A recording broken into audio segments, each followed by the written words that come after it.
If you are staring at a woman who is sobbing on her knees after you uncovered her secret, and you think those tears are falling for your broken heart, you are misinterpreting the anatomy of a meltdown. The most dangerous trap a man can step into is confusing the terror of being exposed with the pain of genuine remorse.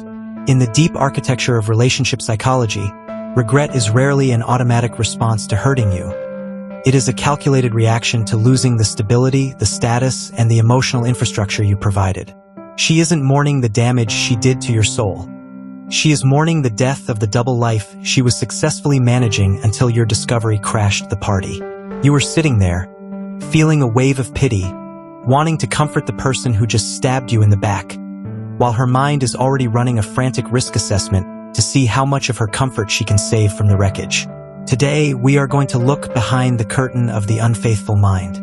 We are going to expose the hidden mechanics of why a person can look you in the eye and rewrite the history of their choices, and how you can protect your own sanity before you let a flood of tactical tears wash away your entire identity. Let's dissect the psychology of the false remorse before you reinvest your remaining dignity into a bank account that has already been cleared out. The first dynamic we have to unpack is the difference between the sorrow of the scale and the sorrow of the spirit. Human beings are deeply loss-averse creatures.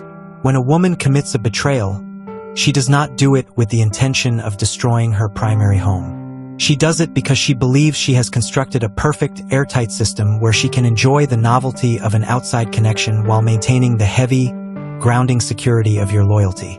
This is the ultimate baseline of entitlement. When you break the code and find the truth, the sudden collapse of that system triggers a massive shock to her nervous system. The tears you see are real, but they are driven by the sudden, terrifying realization that the safety net has been cut. She realizes that her lifestyle, her reputation among her family, her financial comfort, and her guaranteed emotional harbor are all flashing red at the same time. It is a panic born of self-preservation. If you read that panic as love, you are misreading the entire ledger. You are treating a fire alarm in her personal matrix as if it were a love song written for your worth. This brings us straight to the psychological process known as the narrative facelift. The human mind cannot survive while believing it is the villain of its own story. To keep its self-esteem intact, it will perform an immediate, subconscious rewrite of the timeline leading up to the betrayal. The moment the secret is out, her mind will search frantically for a justification that shifts the weight of the crime.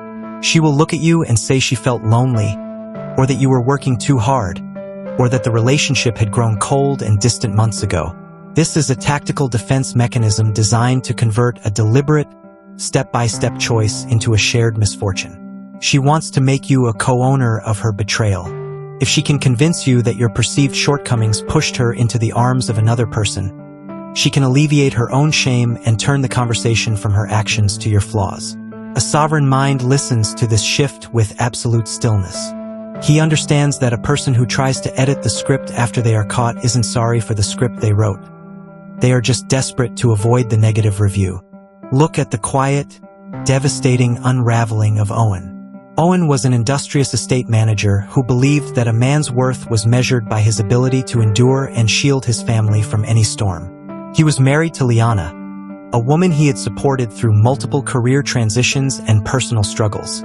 Owen worked long, grueling days to ensure that Liana could enjoy a life of absolute options, never questioning her late-night social gatherings or her sudden emotional distance. He assumed she was simply processing her own professional pressures. Owen became our tragic example because he fell victim to the empathy hijack. When he accidentally discovered a hidden messaging application on her tablet filled with months of explicit conversations and coordinated encounters with a mutual acquaintance, the world tilted under his feet. He confronted her, expecting a cold confession or an exit. Instead, Liana collapsed into a state of total emotional hysteria. She wept until her voice cracked, throwing herself at his feet, clutching his knees, and telling him that she was disgusting, that it meant nothing, and that she had only strayed because she felt utterly invisible in his shadow. She swore that the guilt had been eating her alive every single day, even though she had been texting the other individual less than 20 minutes before the confrontation. Owen, broken by the sight of the woman he loved in such apparent agony, allowed his protective instincts to override his intelligence. He assumed her profound breakdown was the biological proof of a deep, unyielding regret. He chose to forgive. He chose to stay and repair the bridge. But the next 3 years became a slow, agonizing psychological imprisonment for Owen, because he had accepted her narrative that his lack of presence was a contributing factor. He spent every single day trying to prove his availability. He became an investigator in his own home, constantly checking her location, monitoring her notifications, and asking for reassurance. Liana quickly grew weary of his vigilance. The initial panic that had caused her to weep at his knees faded into an icy resentment. She began to treat his lack of trust as a punishment, telling him that if he couldn't get over the past, he was the one destroying the marriage. Owen found himself trapped in a loop where he was the one walking on eggshells, trying to keep the woman who had betrayed him from feeling uncomfortable. He had completely outsourced his peace of mind to a person who had already proven she could compartmentalize his existence. The relationship finally ended when Owen discovered that her compliance was just a temporary baseline she maintained until she could secure a higher financial settlement through a planned separation. Owen was left with a depleted spirit, a shattered sense of manhood, and the bitter realization that her initial tears were never an apology. They were just a performance to buy time until she could control the exit. He proved that a man who accepts a partner's panic as a substitute for true character will eventually find himself policing a prison where he is the actual inmate. The fourth behavioral architecture we must look at is the shield of compartmentalization. One of the most frequent questions men ask is, how could she look me in the eye, eat dinner with me, and sleep in our bed while carrying out a betrayal? The answer lies in the mind's ability to create separate, insulated psychological chambers. When an unfaithful partner is in the middle of a betrayal, they do not experience active guilt because they turn off the connection to the main house while they are in the secondary space. They treat the primary relationship as a utility, a place for stability, bills, and social validation, and they treat the affair as a fantasy playground. The regret only enters the frame when those two walls collide and the dust from the explosion ruins both rooms.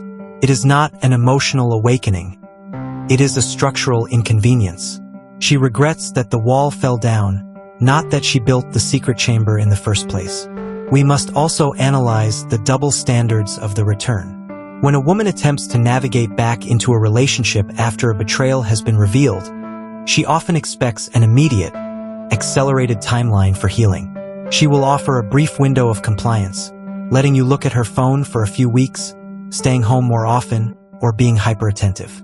But if you do not instantly show signs of recovery, her frustration will break through the surface. She will state that she has done everything she can and that you are holding onto the past. This reveals a deep psychological truth. Her apparent regret is contingent on your quick submission. She only wants to be sorry as long as it is comfortable for her to be sorry. The moment your pain requires her to carry a long-term emotional burden, the regret transforms into a weaponized impatience. She wants the reward of forgiveness without paying the full price of the restoration. Furthermore, we must address the social survival strategy. In the modern matrix, a person's public image is often their most guarded asset. When a betrayal is exposed, a massive element of her psychological distress is directed toward what the outer circle will think. She fears being seen as the destroyer of a home by her friends, her coworkers, or her family members. Much of the regret that appears on the surface is actually a desperate attempt to contain the narrative. She wants to ensure that you do not tell the world the unvarnished truth of her choices. She will beg for privacy, framing it as a way to protect the sanctity of the healing process, when in reality, she is trying to secure a non-disclosure agreement through your emotional compliance. She knows that if you remain silent, her social equity remains intact, allowing her to transition to her next phase of life without a single scratch on her reputation. The fifth stage of this dynamic is the extinction of the mystery. When a man chooses to accept a partner back based solely on her emotional display, he often discovers that the underlying attraction has been permanently altered. A woman's biological respect is deeply tied to a man's capacity to enforce an absolute standard of survival. When you allow a breach of that magnitude to pass without a permanent consequence, Her subconscious notes your lack of an ultimatum. Even as she says she is grateful for your grace, her instinct registers that your boundaries are flexible when the pressure is high. The mystery and the danger that made her value your presence are replaced by a heavy, predictable safety. You have shown her that there is no cliff you will walk off to preserve your dignity. You will always stay on the path she chooses, even if she lit the path on fire. The reality is that true regret is silent, active, and entirely focused on the cost to the victim. If the remorse you are witnessing requires an audience, if it includes a list of excuses, or if it demands that you fix the emotional temperature of the room, it is an imitation designed to manage a crisis. You are the sovereign manager of your own emotional estate. If you allow yourself to be swayed by a performance born of desperation, you are confirming that your boundaries can be bargained down if the tears are loud enough. You have to realize that this entire cycle follows a strict behavioral loop. It starts with the absolute shock of exposure, moves into a phase of intense, hysterical overcompensation to protect the current utility of her life, and transitions into a cold resentment the moment you try to hold the line for an extended period. The vast majority of men who are destroyed by a betrayal are not broken by the initial act. They are broken by the secondary illusion, the belief that their willingness to absorb the pain will somehow rewrite the character of the person who caused it. Stop trying to find water in a well that was purposely poisoned. Most people react. Few people understand. If you're here to think deeper, not louder, you belong here. Subscribe, and stay with the ones who choose clarity over noise. Leave a comment if you're part of the conversation. Just awareness. The sixth major realization in understanding the aftermath of betrayal is the mirage of the post-exposure intimacy. Often, immediately following the discovery of an infraction, a couple will experience a sudden, intense surge of physical closeness. This is a well-documented psychological phenomenon known as hysterical bonding. The woman, driven by a primitive panic that her primary territory is being taken away, will suddenly flood the relationship with affection, vulnerability, and attention that had been missing for years. It is easy for a man to mistake this sudden heat for a rebirth of love, a sign that she has finally realized his true value. But this is a biological illusion. It is not driven by devotion. It is driven by the sudden threat of loss. It is the subconscious mind using the body to reestablish an anchor in a harbor that is slipping away. The sovereign man does not mistake a panic-driven surge for a permanent change in character. He knows that once the threat of the exit passes and the baseline of safety returns, the hysterical bonding will vanish, leaving behind the exact same emotional desert that allowed the betrayal to happen in the first place. This leads directly into the evaluation of the cost-benefit ledger.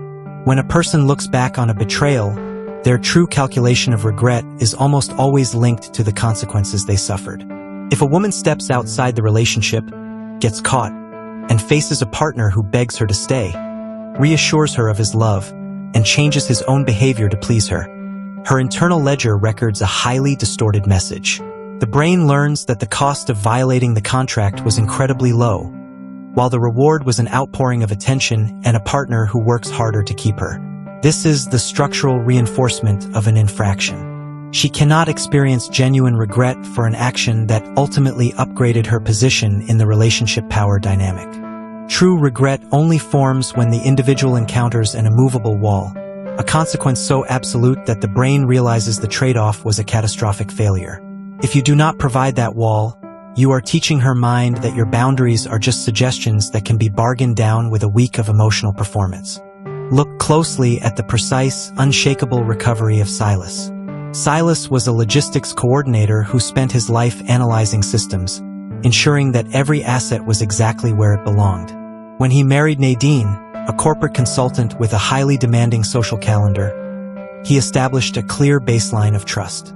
He did not monitor her movements, and he did not play the role of a suspicious warden. He assumed her commitment was as solid as his own. Silas is the winner in our story because he understood the law of the irreversible fracture. He discovered, through a misdirected electronic mail containing flight itineraries and private reservations, that Nadine had spent a consecutive series of weekends cultivating a hidden relationship with a regular business associate. When Silas confronted her with the physical data, Nadine did not deny it. Instead, she instantly deployed the standard crisis management script. She broke into a flood of tears, explaining that it was a momentary lapse in judgment, that she had felt immense professional pressure, and that she was deeply terrified of losing the life they had built together. She begged him to go to counseling, promising to change her department and cut off all contact with the external world. Silas did not scream, and he did not throw her belongings out of the window. He listened to her emotional display with an absolute, chilling stillness. He allowed her to finish her performance, and then he spoke with a voice that contained zero heat. He said, "Nadine, I hear your panic, and I understand that you are mourning the collapse of your security. But you did not make a mistake. You executed a multi-month strategy that required thousands of individual decisions to erase my presence from your reality. You did not have a lapse in judgment, you had a lifestyle preference. I have no desire to spend the next 5 years of my life auditing your phone logs or wondering who you are meeting on a business trip. The trust required to sustain this union has been fully liquidated, and I do not reinvest in bankrupt operations." Silas won because he executed the separation without a single concession. Within 48 hours, he had retained legal counsel, separated their foundational accounts, and structured a clean, non-negotiable exit strategy. When Nadine realized that her tears could not find a single crack in his psychological armor, her behavior shifted dramatically. The performance of regret evaporated, replaced by a cold, transactional hostility. She realized she could not manipulate a man who was entirely willing to stand alone in his own truth. Silas spent the next year focusing entirely on expanding his logistics firm, advancing his physical health, and securing his private assets. Within 2 years, his net worth had doubled, his daily peace of mind was absolute, and he had established a reputation as a man whose word was absolute law. He did not waste a single second trying to analyze if she was truly sorry. He simply treated her infraction as a final notification that her clearance to his life had been permanently revoked. He proved that a man's ultimate power is not his ability to change a partner's nature, but his willingness to remove his presence from an uncalibrated board. The 9th major realization is the trap of the public confession. Often, an unfaithful partner will offer to confess their actions to their friends or family as a sign of their deep remorse. They will say, "I'll tell everyone what I did to show you how sorry I am." This is a highly sophisticated form of preemptive strike. By controlling the moment of disclosure, they can frame the story in a way that minimizes their malice. They will present themselves as a flawed human being who made a tragic error but is now doing the brave work of seeking forgiveness, while subtly positioning you as the harsh, unyielding judge if you refuse to accept their apology. The sovereign man declines to participate in this public theater. He knows that his life is not a talk show, and his dignity does not require a public apology tour. He handles his decisions in the quiet spaces of his own council, leaving the public to think whatever they choose while he secures the reality of his freedom. We must also dismantle the illusion of the shared journey. Many relationship experts will tell you that a betrayal can be a catalyst to build an even stronger marriage than before. This is a dangerous distortion of basic human psychology. It is the equivalent of saying that fracturing a ship's hull is the best way to prove the strength of the steel. What actually happens in these scenarios is that the man learns to accept a lower baseline of peace. He becomes accustomed to a relationship that is permanently scarred by hypervigilance, doubt, and emotional maintenance. He mistakes the absence of a current fight for the presence of true alignment. The sovereign man refuses to settle for a reconstructed ruin. He knows that his time on this earth is finite, and he will not spend his limited energy repairing a vessel that was purposely sabotaged by the co-pilot. Furthermore, behavioral dynamics suggest that a person who requires an explosion to see your worth is a person who will always be blind in the quiet moments. If your partner only realizes how much she loves you when she is faced with the immediate threat of your divorce attorney, she does not love you. She loves the function you serve in her universe. She loves the status of being a wife, the comfort of the dual income, and the emotional stability of your presence. The moment the dust settles and the safety is restored, her internal vision will return to the exact same state of taking your sacrifices for granted.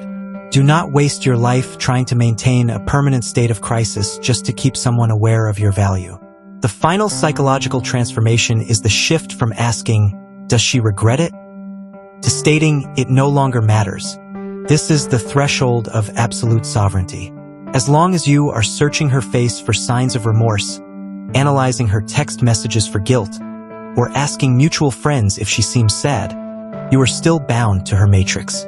You are still holding onto the belief that her emotional state has the power to validate your pain.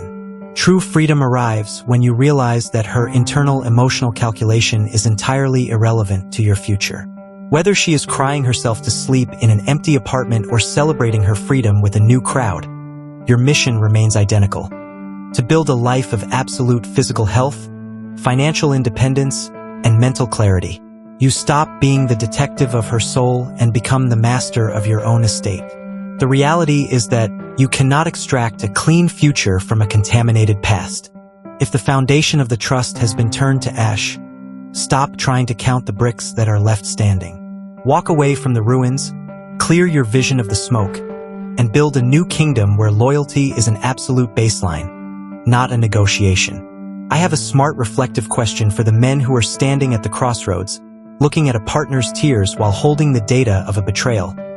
If you were the captain of an advanced vessel carrying your entire life's work, your legacy, and your future peace through a dangerous sea, and you found out your first officer had quietly opened the cargo hold to a competitor for a temporary personal advantage, would you spend the rest of the voyage monitoring their eyes for signs of guilt and asking if they are truly sorry, or would you immediately remove them from the bridge, drop them off at the next port, and take absolute control of the wheel yourself? Drop a comment below and share your sovereign insight. What was the exact moment you realized that her panic at being caught was completely different from a true apology for your pain? How did your life change the second you stopped looking for her remorse and started focusing on your own restoration? Let the Brotherhood know how you recognized the theater before you lost your path. Your clarity is the navigation system for the next man currently trapped in the storm of a false reconciliation. Let's build the Council of Sovereign Men together. If you're still here, you weren't just watching, you were paying attention. That means you're done with noise and ready for clarity. If that's you, subscribe and stay connected to this space. Drop a comment with what stood out. I read them. Stay grounded. Stay aware. I'll see you in the next one.